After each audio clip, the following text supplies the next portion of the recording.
Nice hotel.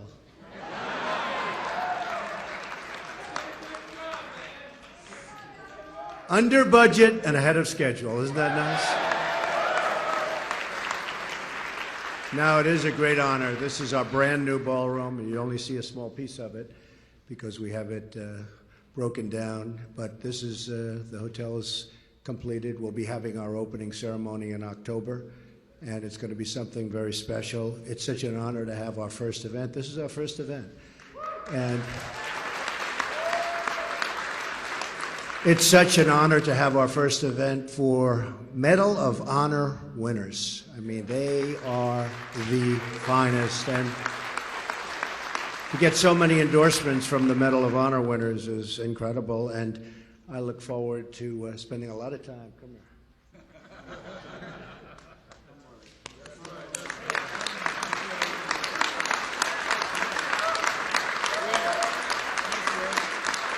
They have a lot more courage than I do, I will say that all the time. But it is such an honor to have this particular ceremony be the first ceremony, because I think when the hotel opens officially, it will be one of the great hotels anywhere in the world. And I want to thank the GSA General Services. They have been spectacular. These are spectacular people. These are tremendously talented people. All of the workers, all of the construction folks, all of the managers, the hotel staff. Amazing, amazing how good our country can do when we want to do it. But we have put in tremendous amounts of work and energy and money. And I really believe, I said this will be the best hotel in Washington. I think it may be one of the great hotels anywhere in the world. That's the way it turned out. So really honored to have this as our first event. So I'm pleased to be here this morning with two Medal of Honor recipients and a Six Flags, okay? Six Flag and general officers. We have a tremendous amount of talent here, a lot of generals.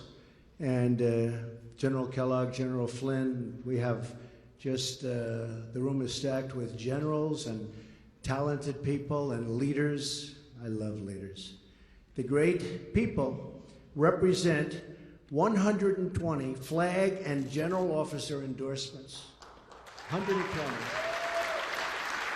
And that number is going up very rapidly.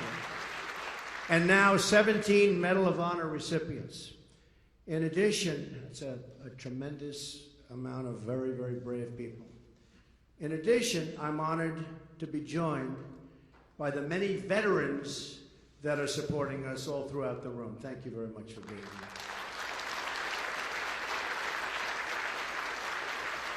I'm also honored to have a Gold Star wife, Jane Horton, here. And Jane is with us this morning. Jane, where's Jane? Please stand. Thank you, Jane. Thank you.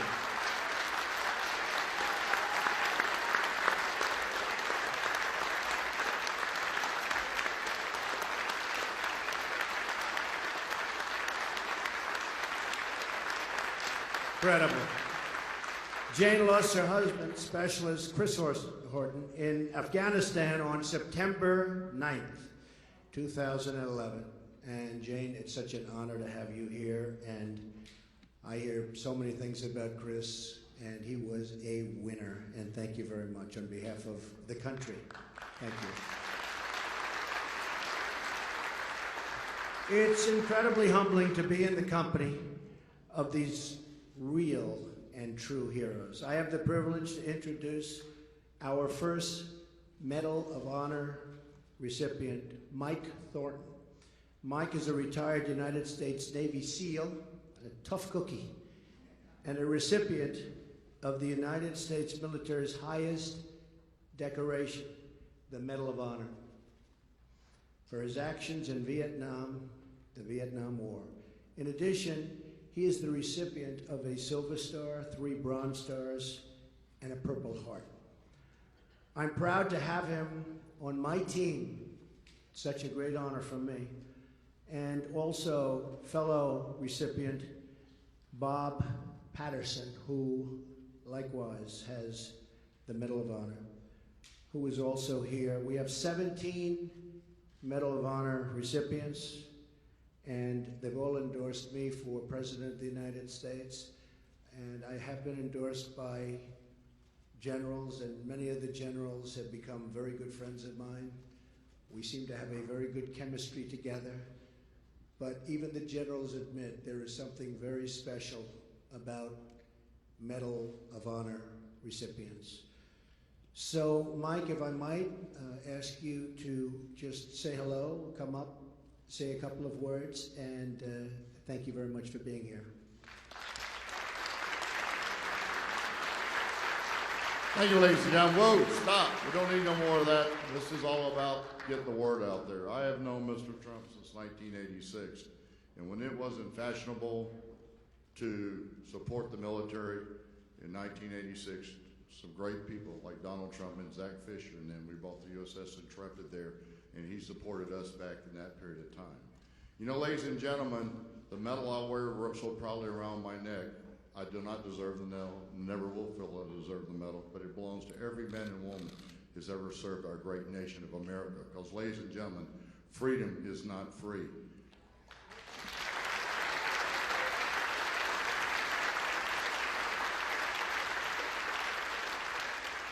Right now, today is the most trying time in my life, which life is very short, but I've been around for almost 70 years.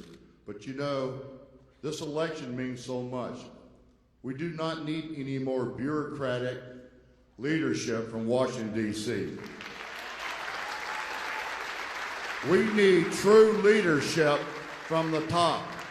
Mr. Trump has never failed in anything because he listens to his advisors, he listens to his people. For the last 8 years, our president hasn't listened to anybody. And that's the reason why we've lost CIA directors, we've lost Secretary of Defense, and many, many general officers had dropped out or resigned because of his leadership. We cannot stand for 4 more years of leadership like that. We need somebody who's going to lead from the front like Donald Trump.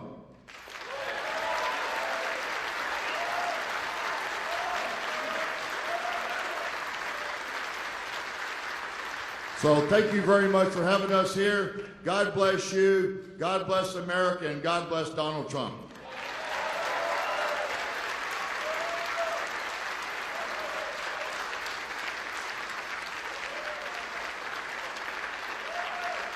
I'm supposed to introduce Bob Patterson, my good friend for 45 years. Just like the Navy, can't admit the Army's better. I'm here to tell you something right now. I spent 26 years of my life defending this country. And after that, I spent another 17 years those veterans who I served with and were still serving, because I worked for 17 years for the VA before I finally retired. I've watched our country take a complete turnaround from where it was. We used to be the shining star on the hill. And we're getting dimmer and dimmer and dimmer. And it's all because of all the bureaucrats here in Washington, D.C. And it's time we send somebody to Washington that knows how to say, "You're fired."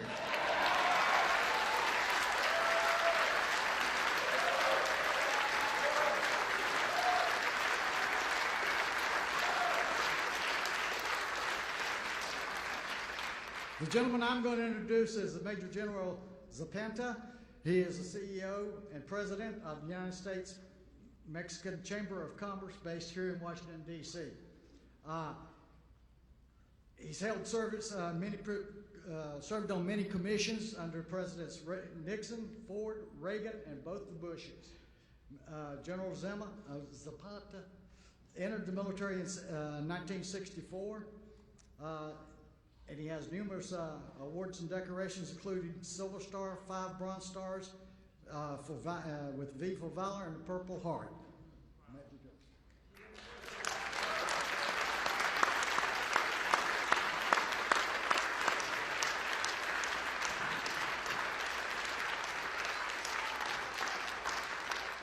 What Bob just did to me, he made me older than anybody up here. Mr. Trump, thank God for you and your leadership.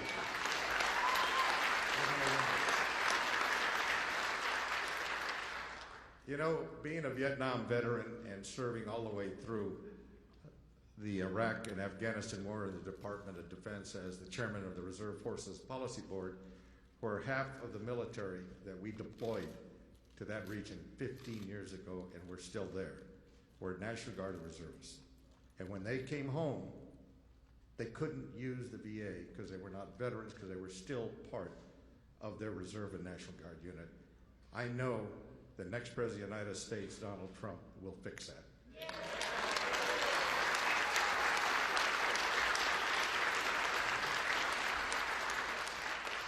I also would like to say, you know, deplorables are also deployables.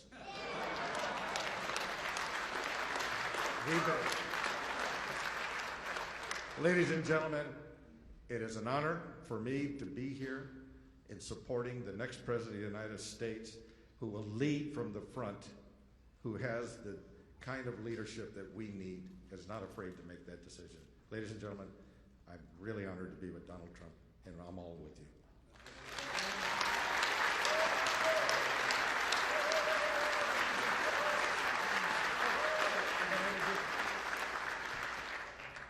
I actually probably did this on purpose because this next fellow is really a personal friend and I have immense respect for him. He won his Silver Star in Korea when the North Koreans tried to take over our location there on the DMZ. So he's a very special warrior. He is a Major General. It's my honor to introduce you to Major General Bert Mississauga.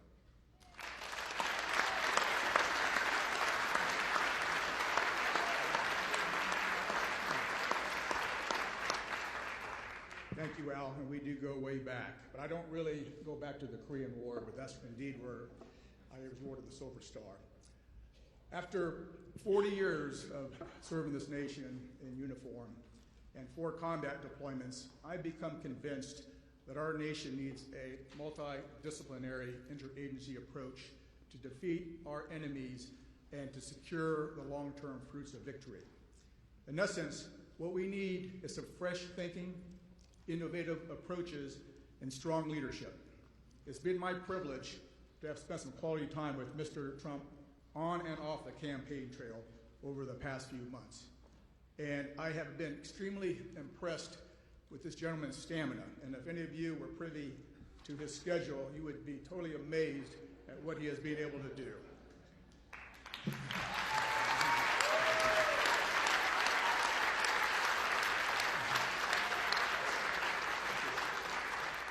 In addition to his stamina, I've been very impressed with his intellectual curiosity and his raw intelligence and his energy and his enthusiasm and, yes, indeed, his temperament. He's got the right temperament that we need in the White House.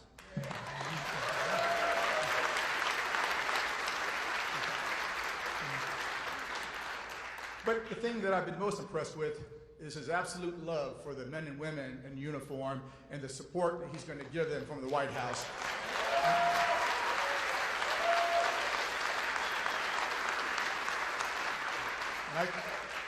And I can guarantee you the men and women make overseas and that their families make at home will not be in vain, in addition to the billions of taxpayer dollars that we spend supporting them. And that's why I stand by Mr. Trump to be our next commander-in-chief.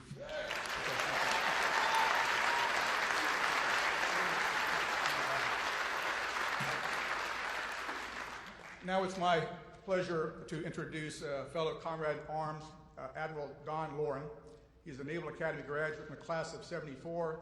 He commanded a guided missile frigate, a destroyer squadron. He was an executive assistant to our naval commander of Naval Forces Europe, and he ended a brilliant career as a deputy director for strategic plans and policy, and he covered Russia, Africa, and NATO. So, my pleasure.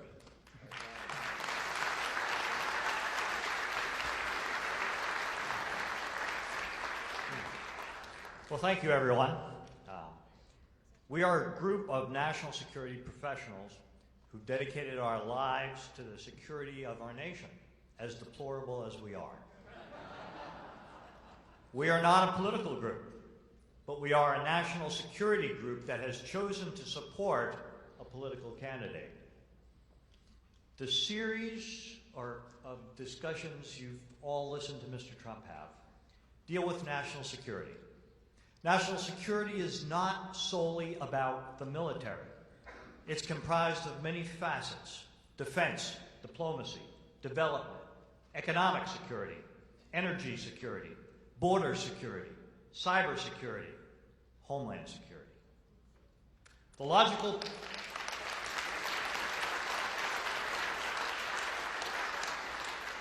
logical policy presentations that Mr. Trump has delivered over the last few weeks lay out a sound strategic approach to providing the security of the nation and the security of all Americans.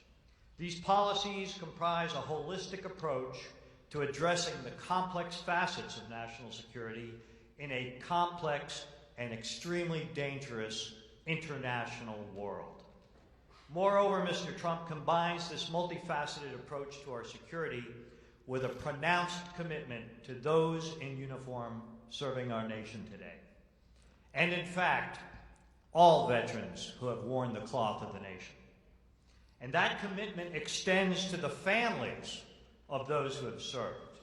For as all of us in this room know, their sacrifice has been as equally difficult, if not more so, than our own. George Washington said, "The willingness with which our young people are likely to serve in any war, no matter how justified, shall be directly proportional to how they perceive veterans of earlier wars were treated and are appreciated by our nation."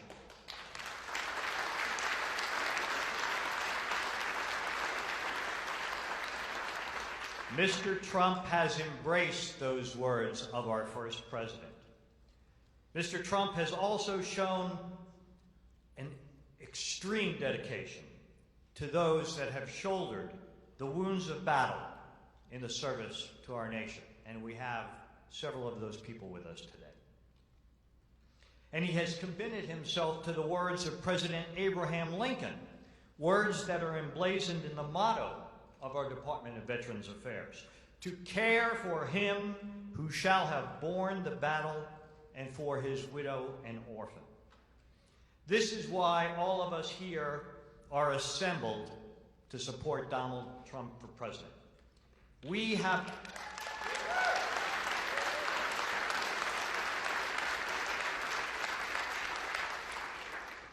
lived national security for a large part of our lives. We understand how a strong economy, cooperative governance, combined with skilled diplomacy, sound energy policy, sound alliances, and a united American public, all defended by a well-trained, appropriately funded, fully committed, and technologically unsurpassed military, come together to make America strong and make the world a safer place.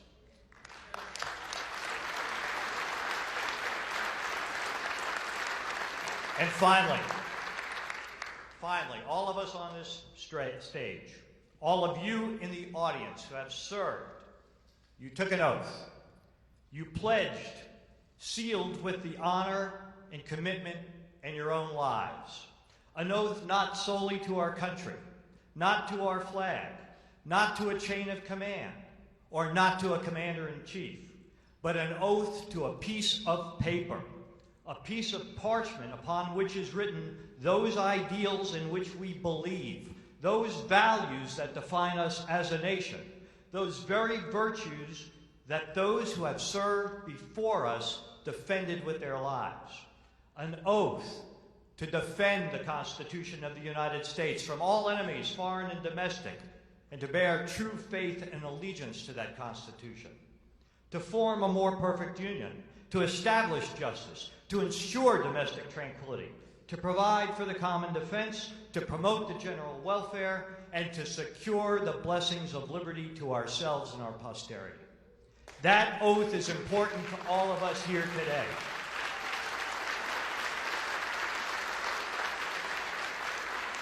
That oath remains the cornerstone of our lives long after we have taken off the uniform. That oath is important to Donald Trump.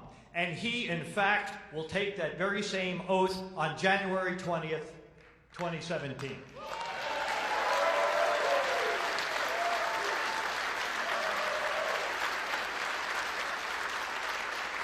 That's why we assembled in this room, along with many other veterans and their military families, all support his candidacy for President of the United States of America. Together, we will all make America great again. Thank every single one of you for your service to our nation, and may God continue to bless our United States of America.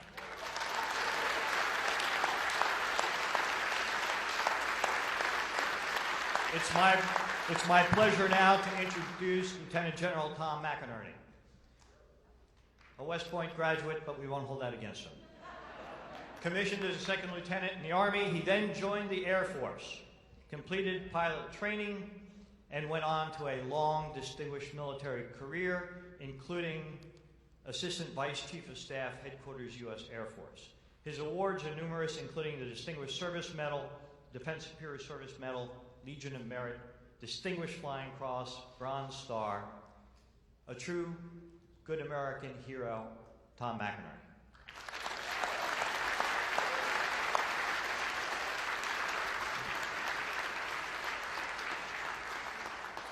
Thank you, Don. It's very simple. We, all warriors here, are supporting Mr. Trump because he has the only budget, the only economic plan that can rebuild the military. If you elect Hillary Clinton, you're going to get 1% growth. You're going to get 3.5% to 6% growth with this administration because he knows how to take the handcuffs off America's economy. We need that.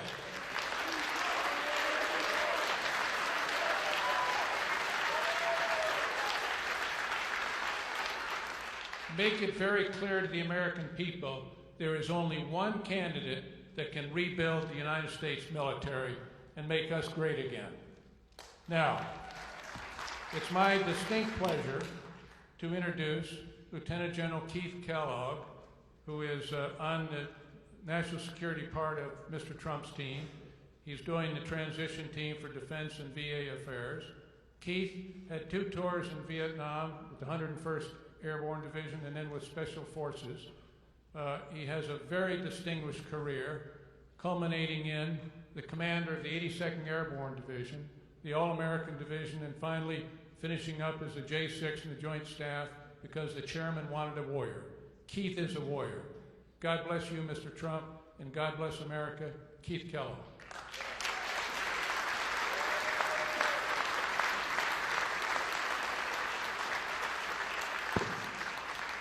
Thank you, and I'm honored to be on the stage today with these great Americans, 2 Medal of Honor winners, 2 of 17 who in the past week have endorsed Mr. Trump to be our Commander-in-Chief.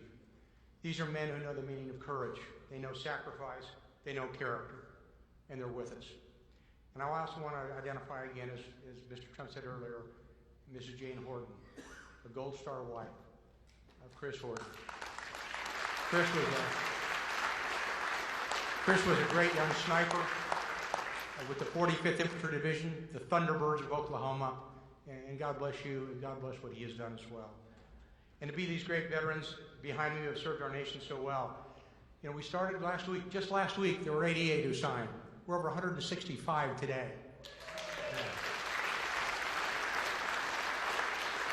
These are men and women who've led at all levels of leadership and believe deeply in his temperament, his leadership, his vision, and his guts to be our Commander-in-Chief.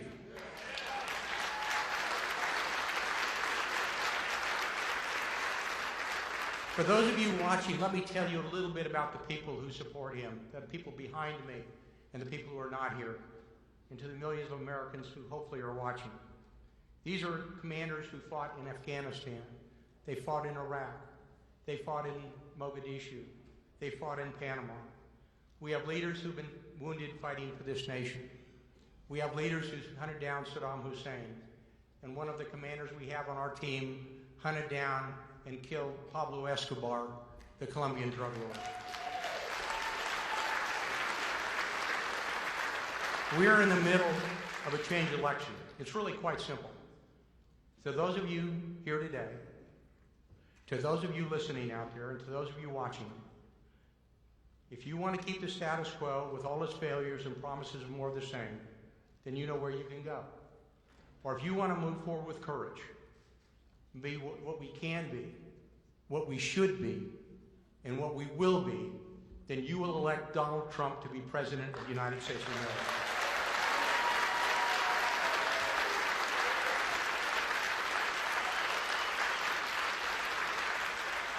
To those of you watching, join with us on this stage.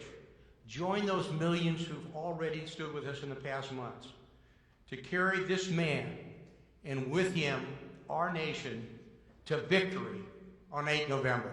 God bless you and thank you.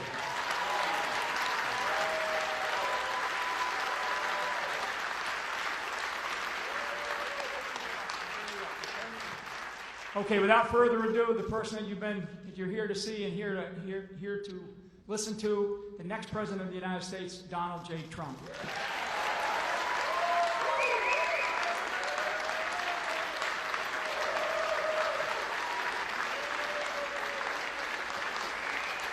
Thank you, everybody.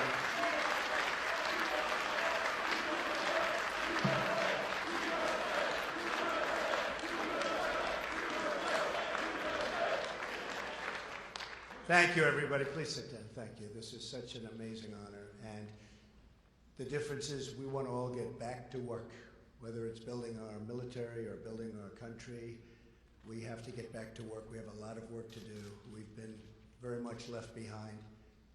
Speaking with the admirals and the generals and all of the military people, we talk about the word depletion. The military has been so badly treated in terms of its equipment and the money being spent. And this is a time where we need our military perhaps more than ever. When you look at the number of ships, you look at the number of military personnel, you look at the numbers are setting records for all-time lows. We can't have that. There's a world out there, and it's not nice to say, but there are a lot of very, very evil people heading up some potentially very strong countries. We have to be prepared. We have to keep our country so great and so strong. And that's why to have all of the support from so many generals, so many admirals, people I respect so much. They're smart, they're tough, they know what's happening.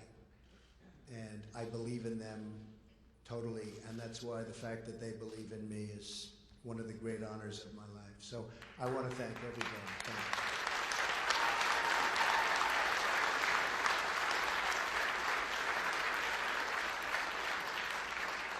Now, not to mention her in the same breath, but Hillary Clinton and her campaign of 2008 started the birther controversy. I finished it. You know what I mean. President Barack Obama was born in the United States, period. Now we all want to get back to making America strong and great again. Thank you. Thank you very much. Thank you, everyone. Thank you.